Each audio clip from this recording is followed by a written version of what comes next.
I love her. Good morning. She always lets us know. Well, this morning I chose to speak this week on having faith in difficult times. Seemed like a good subject, having faith in difficult times. And I think about faith a lot, and I was like, well, what do I feel that faith is? And to me, faith is having spiritual fortification. It's like really being fortified inside in our connection to presence, to God, to spirit. And it's having an inner reserve of trust in life. And we have that trust and we grow that trust in life. It's something we need to water, seed we need to water, something we need to nourish is that implicit faith and trust in life that we get from our communion, from our time in the stillness, from that subtle connection. Presence is something that is always available, right? If we take the time to quiet down and open up to it.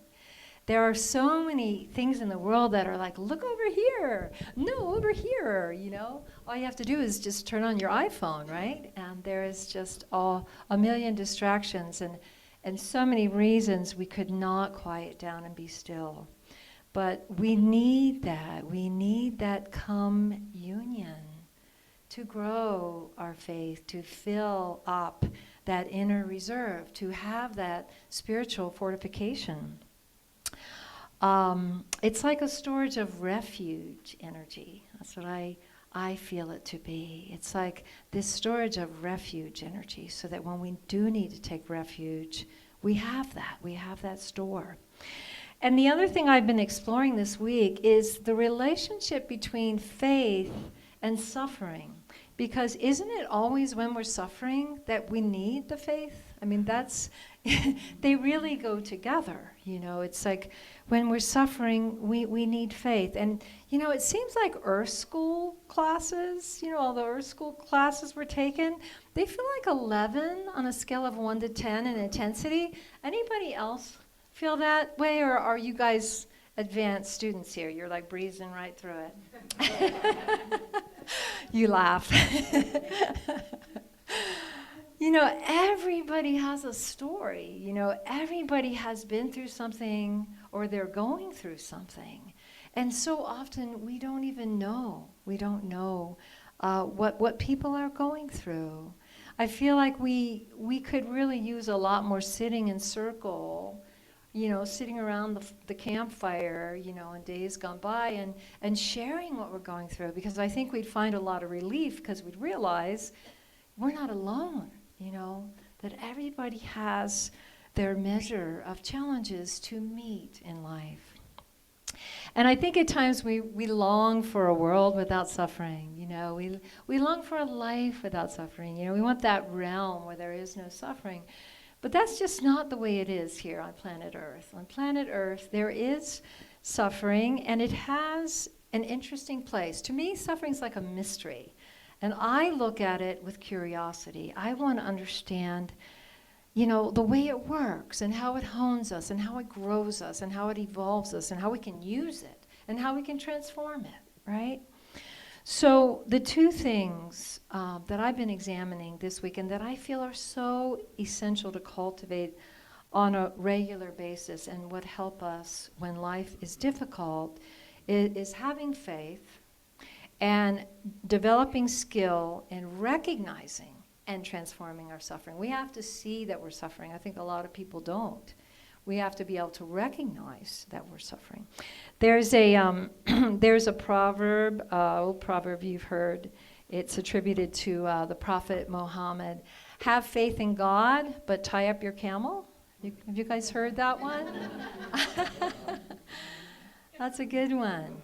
I love pithy proverbs. I love pithy teachings that have something important to teach you about life. Have faith and tie up your camel, right?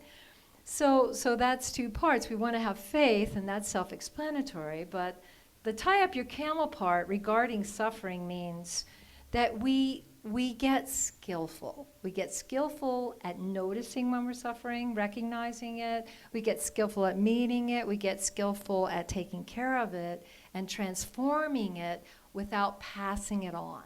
right? Because unskillfulness, tends to pass suffering on. We see a lot of that. And we need a lot more people in this world that know how to, as Thich Nhat Hanh says, suffer well, right? Take care of it. So as I said, I love Proverbs, and I know that Missy Dawn is watching on the Zoom crowd today. And she sent me these these really funny Proverbs that this first grade teacher had her class. She gave them the first half of the proverb, well-known proverb, and had them fill in the second half. And just for a little humor, I want to share some with you because they're very creative and they're very funny and they're very interesting. They wrote, these are first graders. She gave them the first half. So it's always darkest before daylight savings time. Don't change horses until they stop running. Strike while the bug is close. You can lead a horse to water, but how? You can't teach an old dog new math. A penny saved is not much. An idle mind is the best way to relax. Here's one I really like. Don't put off till tomorrow what you put on to go to bed. Where there's smoke, there's pollution. Yes. Children should be seen and not spanked or grounded. And my personal favorite, better late than pregnant.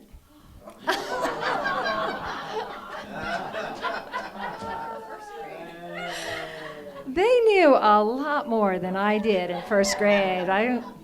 Things have really changed since my first grade year in Catholic school. But on this subject, it's good to laugh. It's so healing. On the subject of suffering, we have to laugh.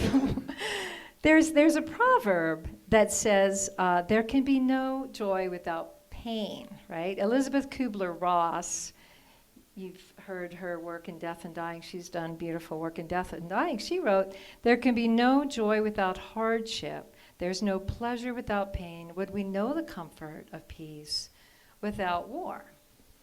And I think that is the mystery of living in this world of form and polarity.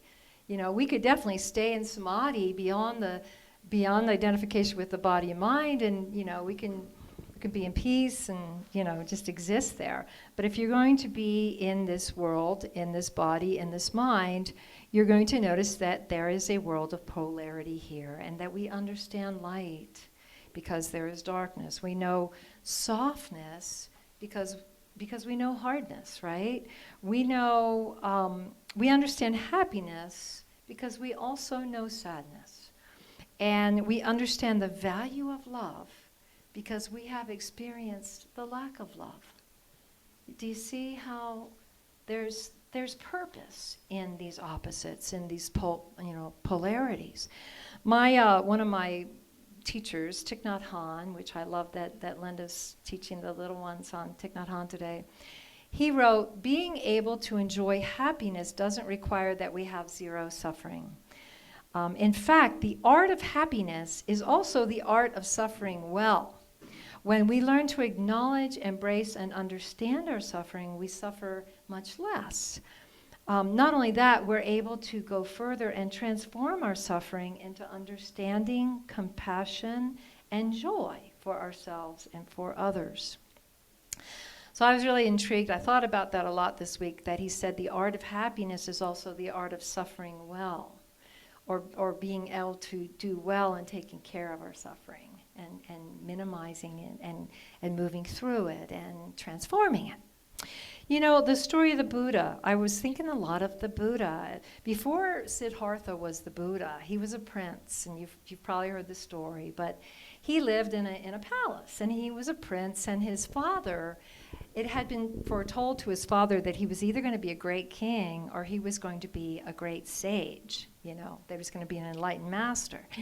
And so, his dad wanted him to be king. So he kept him cloistered in the palace walls, and everything was perfect, and he never saw any suffering, he never saw any old age.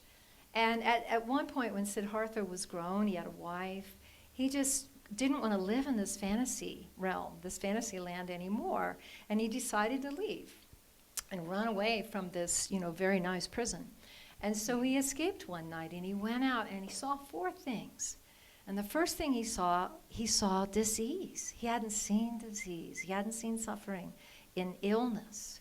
And then he saw old age. He hadn't seen old people. All they kept around him in the palace were all these young, beautiful people. So there was just beauty and youth. And then he saw death. He saw someone being cremated. And he was really affected by that. He didn't know about death. He hadn't seen death. And the 4th thing he saw a sannyasin. He saw an ascetic that was a yogi that had renounced the world to discover freedom from suffering, to discover why do we suffer and what is the way out, and how do we become free? How do we become enlightened? How do we know union with the one? How do we wake up? And Siddhartha was so attracted to that he became that, and his sole goal for a few years was to figure out why we suffer and how we transform it and how we become free of suffering. That was his sole goal, and he did wake up. The Buddha means to be awake. So I just thought, gosh, that's so inspiring to me. It makes me want to understand suffering and not be afraid of it, and not just try to run from it and find the next pleasure, but understand it more, and look deeply at it as a mystery with curiosity. So I had a wonderful 3-week, mostly wonderful 3-week vacation, and thank you all for allowing me that. I haven't had, in 5 years as a minister, I haven't had a vacation, so it was truly wonderful. And the first 2 weeks were really special. I did a lot of hiking and swimming in lakes and concerts, saw Bonnie Raitt, and just really had a wonderful time. The 3rd week wasn't exactly how I would choose to spend a staycation. And I'm going to tell you the story of it. I'm going to try to make it brief because it was such a great practice in looking at this art of suffering and seeing, am I suffering well or not, What happened was, a week from last Wednesday, I was in my little studio, and I started smelling a really bad smell. And it got worse and worse and worse, and it really smelled like 10 porta potties, right, that hadn't been cleaned in a year. And I was like, this is terrible. But it was late. It was midnight, like 1 in the morning. I was like, what to do? So I just put my mask on. We're getting used to wearing masks, and I just thought, wait till the morning. And it was a bit smoky, but I opened the windows, and I didn't sleep much. And I called the landlady in the morning, and she called back a little later and said, well, we'll get a plumber to come, but they can't come till next Wednesday, a week, because it's Labor Day. It was Thursday, and yeah. So I went to a hotel because I was feeling ill, right? And I stayed in a hotel. They had 1 room left, and I could tell why that was not a room they normally rented. So, there I was in this crowded hotel, and this floor was all stained, and I think it was their break room or something. Anyway, I went through all that, and I just, I suffered pretty well. I just was like, I'm going to make the best of this, Even though there's some suffering in this, I really want to be in my sweet little space. I'm going to make the best of it. I'm going to have a good attitude about it, and I did. And then after 3 nights, there was no rooms anywhere in Ashland. So I went back to my studio. It didn't smell quite as bad. It was just like 1 porta potty instead of 10. So I tried to stay there, and I did stay 3 more nights, and I really started feeling bad, by the 3rd day. And I had my mask on, and I tried to write my talk, and that's why I wrote a talk on suffering. How do you transform suffering, And finally, but I was still doing pretty good, but it was the landlord sent her husband down. He does the work on this old house that I live in. And he came down, and I saw him on Tuesday, and the plumber was supposed to come Wednesday, and he said, yeah, I just ran some hose through the sewer vent pipe, and there's nothing wrong. I think you're imagining it. And I was like, Oh no, I'm not imagining it. And I said, let's let the plumber decide. And he said, oh, well, the plumber's not coming because I checked it and it's fine. So I said, gosh, I guess I need to call the building inspector. And he said, you better not. And it was like, whoa. So I walked into my little studio and I had to do some breathing. And then I contacted the landlady. She said, oh, in fact, the plumber is coming. So anyway, that was hard. That was hard being treated that way. So the next morning, the plumber came, and within 30 seconds, he found a big hole in this pipe that was in the corner of the room, in the sewer vent pipe.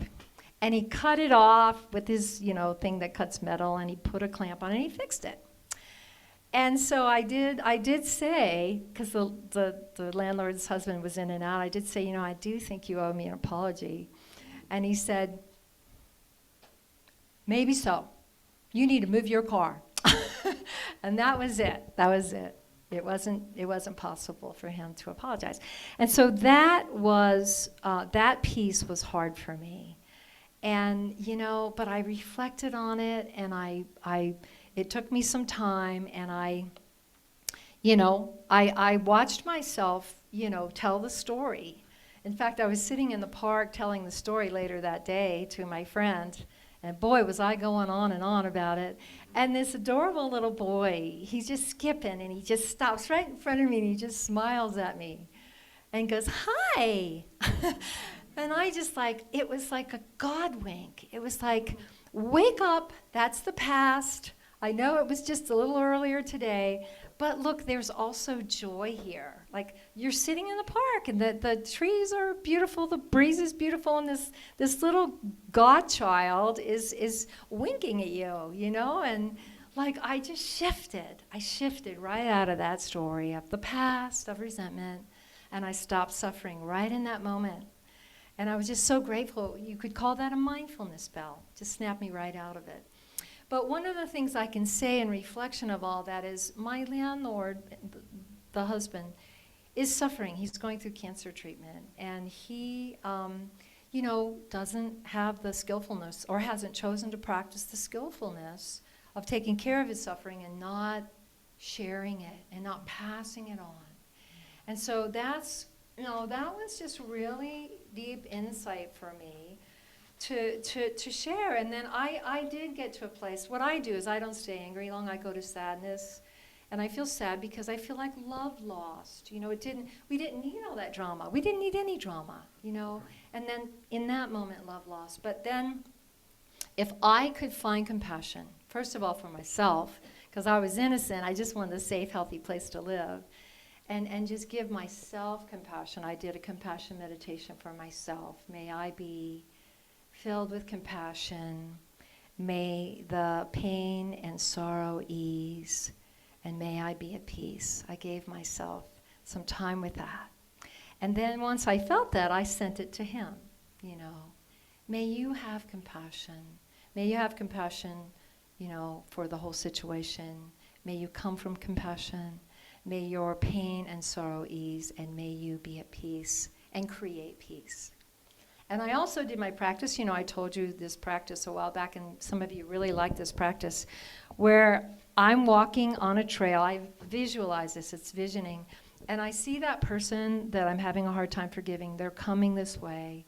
And as they get closer, I see that their face is really soft, and their eyes are watery. They're about to cry, and they're full of, remorse and love, and you can see it in their face, and they let me know they're sorry and they want healing, and can we have a healing? And so I saw him like that, and I think when you visualize it, you put it in the quantum field. So instead of all that resentment, that story of resentment, that guy's such a you're putting out instead this other option that they might pick up. I should really be a grown-up and apologize, and so that energy is out there.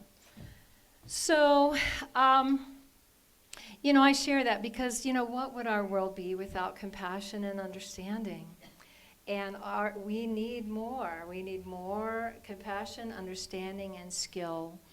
And, we need to let each other be imperfect, be perfectly imperfect, right? And we have to re-choose peace again and again. We just keep re-choosing it. Today is 9/11, and I know you all remember where you were. That's another thing. Sometimes we collectively suffer as a nation or as an ethnic group, as a race. We collectively suffer. And what do we do with that? I remember on that morning where I was, my mom called. I didn't have a TV, so she said, look on your computer. And, I was just, in shock, as we all were. And I held a service that evening, an impromptu healing service. And I was so blessed because 2 days later, on 9/13, Thich Nhat Hanh was giving a talk. He's one of my favorite Vietnamese Buddhist monks and teachers. He was giving a talk in Berkeley. He was already in Berkeley. So I went to that talk, and I felt like I was in the presence of a living Buddha that night. I'd never heard a more inspiring Dharma talk. And, he walked out on the stage, and his monks and nuns followed him, and they were breathing. And, there was about 4,000 of us. We were in shock. We weren't breathing. They walked out, and they were breathing, and they were living peace, and they were emanating this healing energy. And we all just started breathing. And I found the transcript. I looked online this last week, and I found the transcript of that talk, and I just want to read a little bit of what he said, because I think it applies to now, our world, in what we're going through right now. He said, let us please offer humanity the best flowers and fruits of our practice: lucidity, solidity, brotherhood, understanding, and compassion. Breathing, I am aware that most of us have not been able to overcome the shock. We are aware that there is tremendous amount of suffering going on, a tremendous amount of fear, anger, and hatred. But we know deep in our heart that anger and hatred cannot be responded to with anger and hatred. Only with compassion can we deal with hatred and anger. And it was just such a healing that evening to be with Thich Nhat Hanh. And I just realized that our greatest teachers, they always lead us back to compassion. They always lead us back to love, to forgiveness, to understanding, to working to understand each other, to nonviolence, to doing no harm. And, it is our practices that save us. It is our practices that fortify our strength when times are difficult. That same day that plumber came and fixed my pipe, he fixed it in about 30 minutes. My best girlfriend called me, and she shared that she'd been having these strange symptoms, like her face was numb, and she had tinnitus, and she had trigeminal neuralgia in her jaw. And she shared with me that she finally the doctor said have an MRI, and she had an MRI and found a brain tumor. My best girlfriend, And, we talked for a long time, and I said, I told her about two dear, dear friends of mine. Both went through brain surgery. You went through, yeah. Oh, so I have 3 stories of success. Yeah, just 100% success. One of them was a brain tumor, 100% success. And so after I shared that, she shared something with me that was so profound. She's such a wise woman. I wrote it down. And I want to share it with you because it is a recipe for how we meet suffering. The first thing she said that she was going to focus on was a total and complete surrender to God. Total and complete surrender to God. Thy will be done. And the second thing was she was going to keep her mind and attention so fully in the now. So fully in the now. And so that is the antidote. Those two things are such an antidote. Complete surrender to God is a trust and a faith in something greater than ourselves that's beating our hearts right now, that's giving us life, a trust in that. And then to keep our mind and attention in this moment, we can just ask, is anything wrong with this moment now? This moment right now is pretty good. And it's only when our mind gets into the past, oh, resenting, that happened, so I can't be happy, right? Or the future, oh, that might happen. Mark Twain said, my life has been filled with terrible misfortunes, some of which actually happened, right?